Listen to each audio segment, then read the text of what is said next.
Comfort is the most polite enemy you will ever meet because it never raises its voice, never threatens you, never forces itself upon you, yet quietly takes everything that could have made you formidable, and it does so through permission rather than pressure, through invitation rather than invasion, through soft pillows instead of hard battles, through easy pleasure instead of earned satisfaction. And most people never recognize it as an adversary because it feels like relief, like safety, like kindness, like something deserved after stress and effort.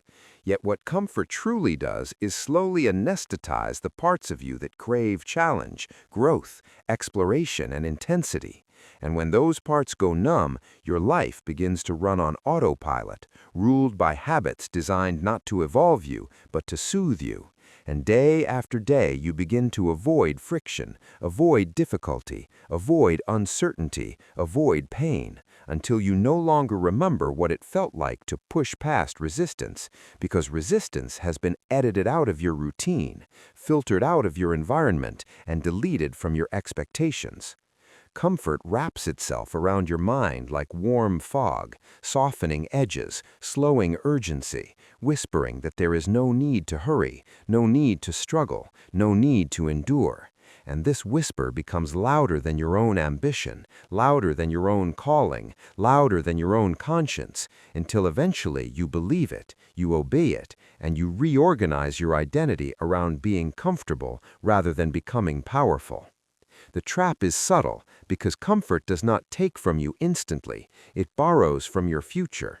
It takes 5 minutes here, one postponed decision there, one skipped effort, one delayed dream, one avoided conversation, one softened standard, one negotiated boundary, one indulgent distraction. And by the time you notice, years have passed, and your potential feels like a story about someone else, a version of you that once existed in imagination but never crossed into reality. Comfort convinces you that life should feel easy, but growth has never been easy. Strength has never been convenient. Mastery has never been comfortable. And yet modern life sells comfort as the ultimate goal, the final destination, the reward for existing. And so people chase bigger beds, faster entertainment, easier jobs, softer schedules, safer choices, smoother experiences, not realizing that every layer of convenience they add removes a layer of resilience from their character, and slowly the mind becomes less tolerant of boredom, less tolerant of effort, less tolerant of discomfort, until even small challenges feel overwhelming, small setbacks feel catastrophic, small delays feel unbearable. And this fragility is not a natural condition. It is manufactured by a life too soft to sharpen you. Comfort is addictive because it offers immediate gratification, and the brain, wired to conserve energy, quickly learns to prefer easy rewards over meaningful ones, scrolling over creating, consuming over building, reacting over deciding. And once this loop locks in, motivation becomes unreliable, discipline feels foreign, and purpose feels distant, because your nervous system has been trained to seek the path of least resistance, and the path of least resistance never leads to greatness. It only leads to repetition, stagnation, and quiet decay. The silent samurai understands that the world does not defeat most people. They defeat themselves by choosing comfort again and again, until comfort becomes their personality, their routine, their defense mechanism, their prison. And the worst part is that this prison has no bars, no guards, no visible walls, only invisible agreements you made with yourself to avoid pain. And because there is no obvious enemy, there is no obvious battle, no dramatic collapse, no single moment of failure, only a slow erosion of intensity, a quiet dimming of ambition, a gradual softening of will, until one day you look in the mirror and see someone safe, someone stable, someone functional, but not someone dangerous, not someone disciplined, not someone sharp, not someone who could survive chaos or command silence or carve their path through resistance. Comfort also disguises itself as self-care, as kindness to yourself, as deserved rest. And while rest is necessary, comfort without challenge becomes decay, recovery without effort becomes laziness, and softness without sharpening becomes weakness. Yet society will applaud you for being comfortable, congratulate you for being settled, reward you for choosing security over struggle, because a comfortable person is predictable, manageable, easy to control, easy to sell to, easy to pacify, while a hardened mind is independent, resistant, selective, and difficult to manipulate.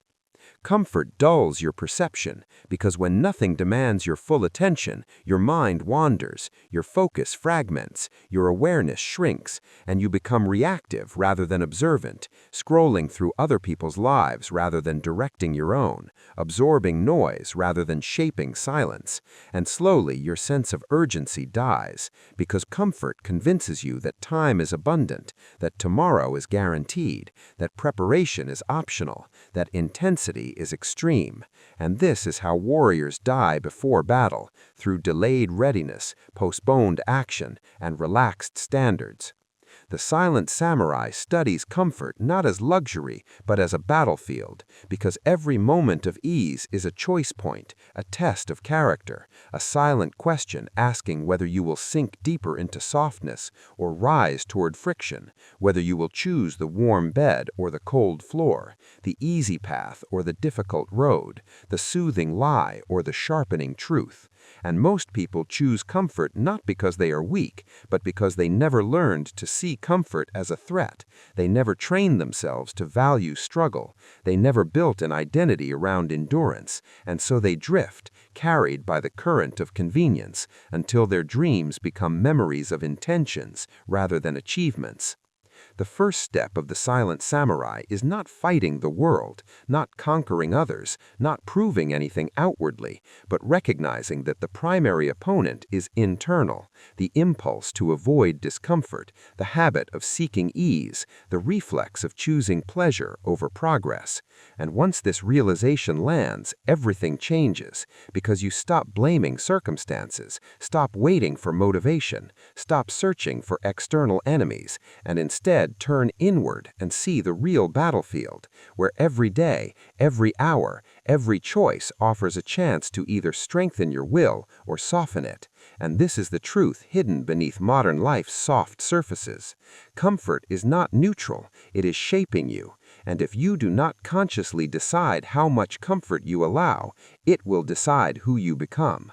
And this is why the silent samurai does not seek comfort as a goal, but treats it as a test, a temptation, a training ground, because only by understanding the comfort trap can you begin the next stage, voluntary hardship, where you willingly choose difficulty, not to suffer, but to sharpen, not to punish, but to forge, not to impress, but to become someone who cannot be controlled by convenience again. Something you practice and becomes something you carry, and this is where flow turns into weaponized focus, a state where you can enter deep work on command, ignore noise without effort, detach from emotional turbulence without suppression, and direct your attention like a laser instead of a floodlight. And the silent samurai understands that this is real power in the modern age, because while others react to notifications, opinions, trends, and drama, you remain anchored in your chosen path, immune to distraction storms.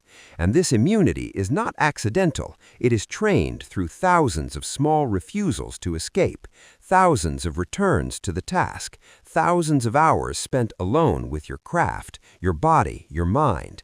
And gradually, people notice something different about you, not because you announce it, but because your presence feels grounded, your speech feels measured, your actions feel deliberate, and they cannot explain why, but they sense it, the aura of someone who is not pulled by every wind. And this weaponized focus does not mean you are always in flow, but it means you know the road to it, you can walk it at will. And that alone separates builders from spectators, creators from the crowd. In the end, flow state is not a mystical achievement, not a permanent condition, not a personality trait. It is a discipline of returning to the work, returning to the present, returning to the single point again and again until the mind obeys without negotiation. And this obedience is the true edge of the silent samurai, because while others wait for motivation, you move without it. While others wait for peace, you cultivate precision. While others announce their plans, you disappear into practice, and eventually results appear, quietly, undeniably, without explanation. And by the time the world notices, you have already passed the invisible phase, already forged your focus, already shaped your mind into a blade. And you understand that flow was never the goal. It was the byproduct of a deeper transformation, the transformation from someone who reacts to life into someone who directs it, silently, steadily, without needing applause, without needing validation, without needing noise. And this is the path of the silent samurai, not peace, but precision. Most people think mastery is about staying consistent, but the silent samurai knows consistency is not perfection. It is returning after failure, returning after distraction, returning after boredom, returning after doubt, because the real battle is not in never breaking focus, but in refusing to stay broken. And every time the mind drifts and you bring it back, you are strengthening the attention muscle. Every time you skip a session and show up the next day anyway, you are reinforcing identity. Every time you feel resistance and continue regardless, you are training obedience within yourself. And this quiet discipline of returning is invisible to the world, but undeniable in results. Because while others collapse after missing one day, 1 week, 1 attempt, you simply step back onto the path without drama, without guilt, without stories.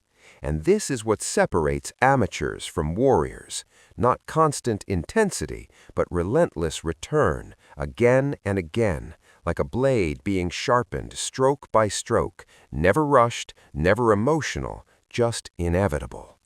The world fears solitude because solitude exposes. It removes distraction, removes audience, removes external reward, and leaves only you and the task.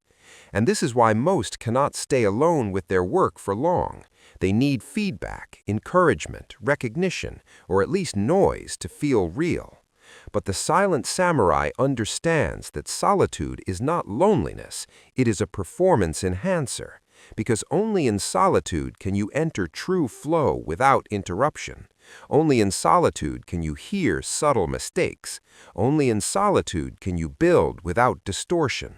And as hours spent alone accumulate, something powerful happens. You become less dependent on external energy, less reactive to social emotion, less influenced by opinions, and your focus becomes self-sustaining, self-fed, self-contained. And when you later step into public space, you carry this centered gravity with you, because you have trained in the place where no one claps, and therefore applause cannot control you. Modern culture worships multitasking, but the silent samurai sees it clearly. Multitasking is the art of doing everything poorly while feeling busy, a performance for others rather than progress for self. Because every time you split attention, you fracture depth, you weaken memory, you dilute presence, and your mind becomes a marketplace instead of a temple. And flow cannot exist in fragmentation. Precision cannot exist in chaos. So the samurai chooses monotasking as a discipline, doing one thing fully, completely, without dividing awareness. And at first this feels slow, because scattered minds mistake chaos for speed. But over time, depth outpaces surface, quality outpaces quantity. And the one who can hold a single point of focus longer than others quietly surpasses them all, not through talent, but through undivided presence. Most people obey their emotions like commands. If they feel tired, they stop. If they feel bored, they escape. If they feel doubtful, they quit. But the silent samurai learns to see emotions as weather, passing conditions, not directives. And this shift changes everything, because flow requires staying through emotional fluctuations, staying when excitement fades, staying when frustration rises, staying when confidence dips. And once emotions lose their authority, discipline becomes natural, because action no longer requires the correct feeling. And this is the secret behind those who seem unstoppable. They are not always motivated, they are simply not controlled by their moods. And this emotional independence is what allows focus to remain stable, steady, precise, even when the inner climate changes. Flow appears easier when the body recognizes the doorway, and the silent samurai creates rituals not for superstition, but for conditioning, small, repeated behaviors that signal the mind. Now we enter the work. Now we sharpen the blade. Now we become still. And over time, lighting the same lamp, wearing the same headphones, sitting in the same posture, breathing in the same rhythm becomes a trigger that bypasses hesitation, bypasses negotiation, and drops you into readiness faster, because the mind learns through repetition, not through willpower. And this is why rituals matter, not because they are magical, but because they make discipline automatic. And when entry becomes easy, flow becomes frequent. In the end, the silent samurai is not the most talented, not the loudest, not the most confident, but the one who stays longest in the work, who returns the most times, who depends the least on emotion, who needs the least external validation. And in a world obsessed with speed, visibility, and noise, this quiet endurance becomes unstoppable advantage, because while others burn bright and fade, you progress steadily and remain. While others chase inspiration, you build inevitability. And years later, when results appear undeniable, people will call it overnight success, luck, or giftedness, never realizing it was simply the compound effect of silent focus repeated daily, without audience, without applause, without peace, but with precision. Most people believe they lack discipline or intelligence when they fail to focus, but the real problem is simpler. Their brain has been trained to escape discomfort instantly, again and again, every day, through phones, social media, constant noise, and endless stimulation. And over time, this creates an addiction to distraction, where the mind cannot stay with one task without searching for relief. And this is not a personal weakness, it is a conditioned habit built by an environment designed to harvest attention for profit, because a distracted person is easier to influence, easier to sell to, easier to control. And when you cannot control your attention, you cannot control your life. So the silent samurai begins by noticing this addiction without self-hate, simply observing how often the hand reaches for the phone, how quickly boredom appears, how silence feels uncomfortable.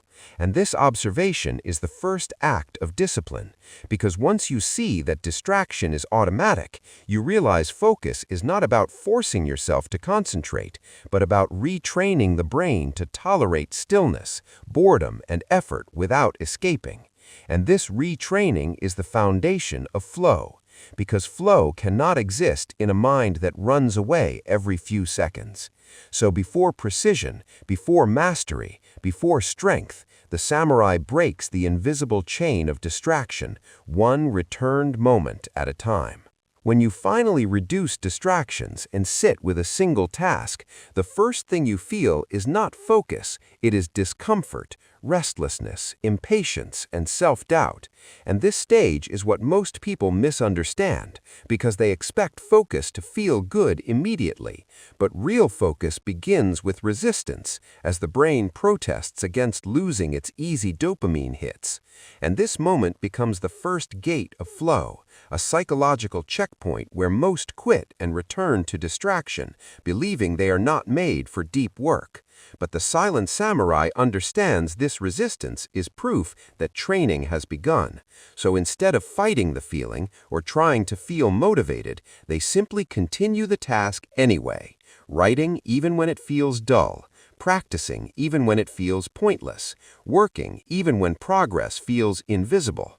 and slowly the brain starts adapting. Neural noise reduces, internal dialogue quiets, and attention begins to stabilize. And this is the true entry to flow, not sudden inspiration, but gradual mental settling, achieved through patience, repetition, and refusal to escape. And once this gate is crossed repeatedly, focus becomes less painful and more natural, and the mind learns a new default: stay instead of flee. After passing the resistance phase enough times, you begin to experience the deep current of flow, where attention locks on to the task and everything else fades into the background, not because you are relaxed, but because your mind is no longer divided. And in this state, thinking becomes clearer, movement smoother, decisions faster, and time strangely distorted. And this happens because the brain is no longer wasting energy on self-commentary, doubt, or comparison, but is fully invested in the present action. And this is where real skill improvement happens, because mistakes are noticed instantly, corrections happen naturally, and learning accelerates without conscious effort. And the silent samurai understands that this is not magic or talent, but a biological result of sustained focus.